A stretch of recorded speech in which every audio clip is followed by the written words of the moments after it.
Assalamualaikum warahmatullahi wabarakatuh. Hari ini kita akan lanjutkan materi terkait ikatan kimia. Untuk pertemuan kali ini kita akan belajar macam-macam ikatan kimia ya. Berdasarkan cara suatu unsur dalam mencapai kestabilan, ikatan kimia itu bisa dikelompokkan menjadi dua, yaitu ikatan ion dan ikatan kovalen. Untuk ikatan ion, ini terjadi melalui serah terima elektron. Sedangkan ikatan kovalen ini terjadi melalui penggunaan bersama elektron. Ya, inilah dasarnya dalam membedakan ikatan ion dan ikatan kovalen. Ya. Serah terima elektron atau ikatan yang terjadi dalam ikatan ion ini pada umumnya itu terjadi pada unsur logam dan antara unsur logam dan non logam. Sedangkan kalau ikatan kovalen itu biasanya atau umumnya terjadi antara unsur non logam dan non logam ya.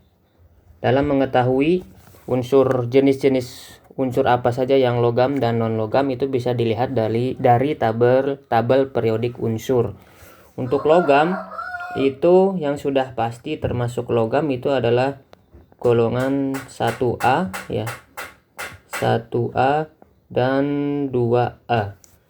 Sedangkan non logam yang kalau dilihat dari tabel periodik unsur itu ada golongan 7A dan 8A. Ya. Sedangkan untuk golongan 3A, 4A, 5A sampai 6A itu sebagian ada yang logam dan sebagian ada yang non logam. Bisa dilihat nanti di dalam tabel periodik unsur. Nah, contohnya untuk yang ikatan ion. Ya, misalkan ikatan antara Ca dan Cl ya. Ca ini nomor atomnya 20, Cl nomor atomnya 17. Maka dalam menuliskan proses pembentukan ikatan kimianya itu bisa dilakukan dalam 3 tahap. Yang pertama ya, tuliskan konfigurasi elektronnya masing-masing dari Ca maupun dari Cl ya.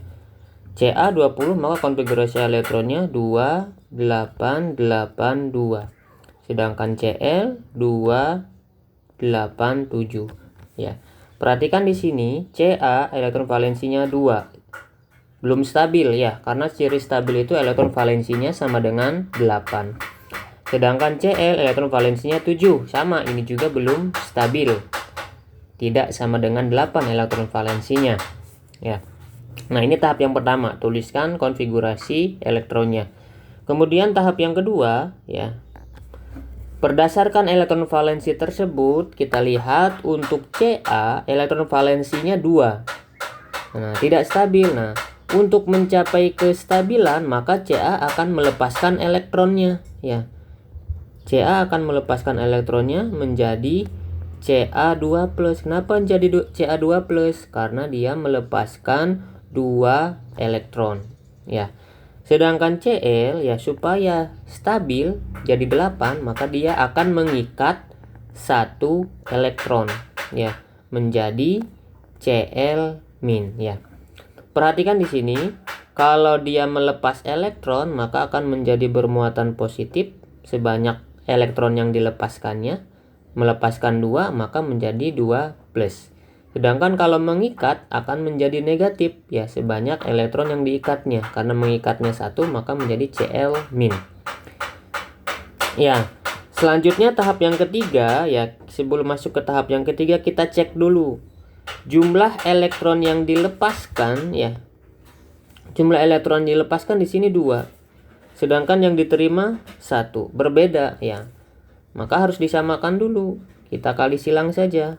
Yang 2 elektron ini kali 1 ya, ini berarti dikali 1 dari jumlah elektron yang bawah, sedangkan yang bawah dikali 2 dari jumlah elektron yang atas. Kali silang saja.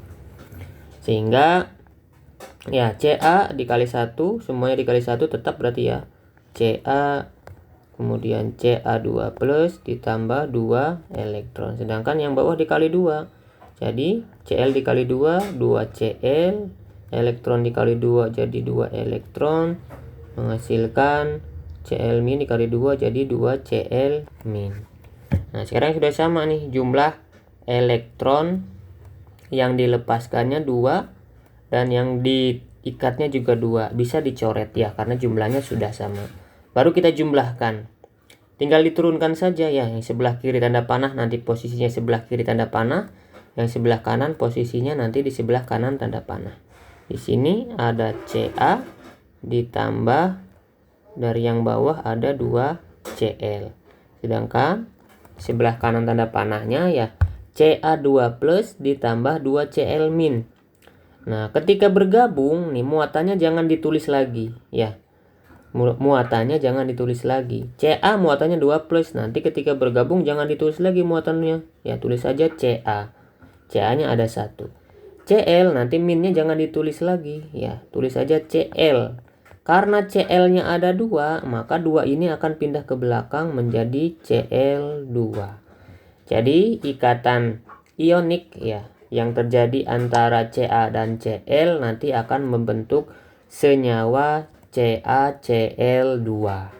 Ya, itulah contoh dari ikatan ion di mana di dalamnya terjadi serah terima elektron.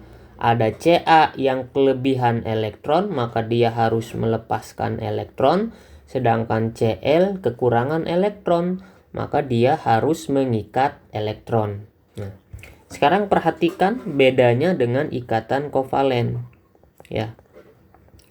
Contohnya ikatan kovalen itu antara H dan Cl. Ya, H itu nomor atomnya 1, Cl nomor atomnya 17. Tahapannya sama ya, ada 3. Langkah yang pertama ya sama juga, ini kita tuliskan konfigurasi elektronnya H1 ya, konfigurasi elektronnya Cl 17 berarti 287 ya. Perhatikan di sini H elektron valensinya 1 ya, tidak stabil. Dia butuh 1 elektron lagi supaya stabil. Cl elektron valensinya 7. Nah, ini juga Cl butuh 1 lagi untuk mencapai stabilan. Bedakan dengan yang tadi ikatan ion ya. Kalau ikatan ion dua-duanya berbeda, ada yang harus melepaskan elektron atau kelebihan elektron, ada yang membutuhkan elektron atau harus mengikat elektron. Sedangkan di ikatan kovalen itu dua-duanya kekurangan elektron, membutuhkan elektron. H butuh 1 elektron lagi, Cl juga butuh 1 elektron lagi. Sehingga di sini di dalam ikatan kovalen itu tidak ada serah terima elektron ya. Maka yang terjadi nanti adalah penggunaan bersama elektron ya. Setelah kita tuliskan konfigurasi elektronnya, kemudian kita gambarkan yang keduanya ya, gambarkan struktur Lewisnya. Ya. Struktur Lewis ini menggambarkan banyaknya elektron valensi dari unsur tertentu. H di sini elektron valensinya 1, maka struktur Lewisnya bisa kita gambarkan seperti ini. H ya. Ada tanda bisa titik, bisa silang, bisa tanda bintang atau lingkaran sebanyak jumlah elektron valensinya. H elektron valensinya 1, maka titiknya di sini ada 1. Sedangkan Cl elektron valensinya 7, maka tandanya ada 7 ya. Kita bedakan kalau H tadi titik, Cl ini misalkan silang ya. 2, 3, 4, 5, 6, 7. Ya, itu struktur Lewis ya, menggambarkan jumlah elektron valensi dari unsur tertentu. Nah, baru kemudian langkah yang ketiga ya, kita gabungkan H ya akan bergabung dengan Cl min, dengan Cl ya, bukan Cl min. Sehingga nanti akan membentuk gabungan ya antara H dan Cl, bisa dituliskan menjadi HCl. Ya, di mana H ini sudah punya 2 elektron valensi, artinya dia sudah stabil. Sedangkan Cl juga punya 8 elektron valensi, dia juga sudah stabil. Nah, inilah yang dimaksud dengan penggunaan bersama elektron. Elektronnya bukan dilepaskan ataupun diterima, tapi digunakan secara bersama-sama. Karena yang digunakan bersamanya sepasang elektron, maka nanti yang terbentuk adalah ikatan kovalen tunggal HCl.